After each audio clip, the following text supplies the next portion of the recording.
युवा प्रशासनाचे बेरोजगारांच्या ठिकाणी आज मोर्चा काढलेला आहे। आपण पाहू शकता की भव्य ठिकाणी मोर्चा काढण्यात आलेला आहे। स्वराज्य भवन ते जिल्हाधिकारी कार्यालयामध्ये मोर्चा काढण्यात आला। त्या विविध मागण्या आहेत की आम्हाला आता तरी मामाने आणि भाच्याने न्याय द्यावा। पण लाडका भाऊ म्हणजे लाडका भाऊ आणि बहिणी या ठिकाणी आता बेरोजगार झालेले आहेत, त्यांना कुठेतरी न्याय मिळेल काय मागणीसाठी आता मोर्चा काढलेला। आपल्यासोबत तिथून आंदोलन करतात। मला सांगाल की तुम्ही मोर्चा काढल्यानंतर मागणी काय काय सांगाल? बघा 11 महिन्याआधी ही जी योजना चालू होती, या आश्वासन करते सरकार, हे आपण या आश्वासन करते सरकारना आज मागणी करायला आलो की एकदा तुम्ही आम्हाला रोजगार दिला होता, मग रोजगार काढून घेण्याची ही कोणती पद्धत आहे?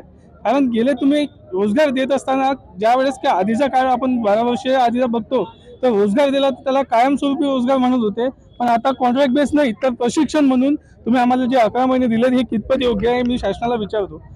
आज जर समजा त्या मोर्चाच्या माध्यमातून आम्ही मागण्या केल्या आहेत की आश्वासन दिलेलं आहे तो रोजगार तुम्ही द्यायला पाहिजे। जर समजा हा रोजगार हे देत नसतील तर येत्या काळात तीव्र गतीचे आंदोलन करत तुमच्या ठाण्यातील एकनाथ मामा शिंदेच्या घरासमोर आंदोलन करण्याची तयारी ठेवतोय।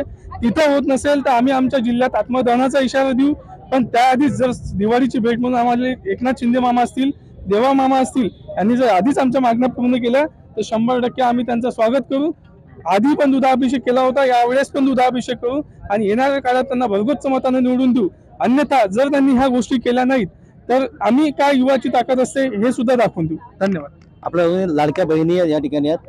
आता मला सांगाल तुम्ही मोर्चा काढला काय मागणी काय सांगाल? सर, आमची मागणी ही आहे की आम्हाला सरकारने 11 महिने प्रशिक्षण म्हणून कामावरती लावलं होतं, परंतु आता आमचं प्रशिक्षण हे संपलेलं आहे आणि आता आम्हाला रोजगार पाहिजे। कारण की आता आम्ही बेरोजगार बसून करू तरी काय घरी, आणि सरकारने पूर्ण आता पत्र काढलेलं आहे की नवीन भरती करण्यात यावं। आमचंच वाकडं झालेलं आहे, परंतु आता दुसऱ्या जणांचं पुन्हा तुम्ही वाकडं करण्याच्या मागे लागले। आम्ही अनेकदा आंदोलनं केले, अनेकदा मोर्चे काढले, परंतु सरकारपर्यंत कानापर्यंत ही त्यांच्या गोष्ट जात नाहीये।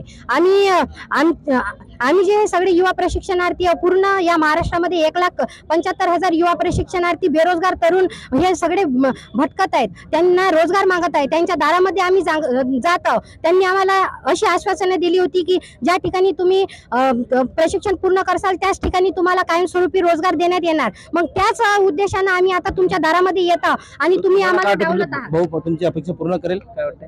आम्हाला असं वाटतं की एकनाथ शिंदे मामानं तरी आमची अपेक्षा पूर्ण करावं, कारण की त्यांनी आम्हाला आश्वासनं दिले त्याच आश्वासनाला धरून आम्ही हे आंदोलन करीत आहोत। आम्ही काही आतंकवादी नाही आहे, आम्ही या महाराष्ट्रातले रहिवासी आहोत, आम्ही या महाराष्ट्रातली मुली आहोत आणि आमचा हा रोजगार मागण्याचा हा आमचा हक्क आहे। आम्ही एवढे मोठे शिक्षण घेतलेले लोक आहेत, ग्रॅज्युएशन पोस्ट ग्रॅज्युएशन झालेले मुलं आहेत सगळे। हे हे तुम्ही आता घरी बसवत आहात आणि तुम्हाला आम्ही निवडून दिलेला आहे। आता हे जे आमचे प्रशिक्षणार्थी आहेत सगळे 1,75,000 झालेले आहेत, त्यांच्या मागे 10 लाख हे मतं तुम्हाला पडणार आहेत आणि 10 लाख हे जर मतं तुम्हाला जर निवडून आणून देत असतील तर तुमचं सरकार हे पाडू पण शकतात। एवढं पण हे आम्ही या उद्देशाने तुम्हाला सांगण्याचा प्रयत्न करत आहोत।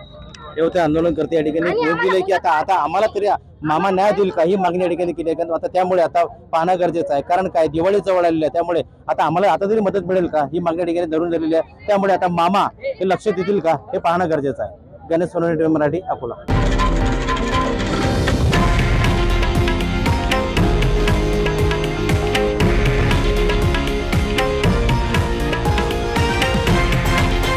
हे आहे देशातील नंबर 1 न्यूज नेटवर्क आणि आपण पाहत आहात TV9 मराठी, एकमेव।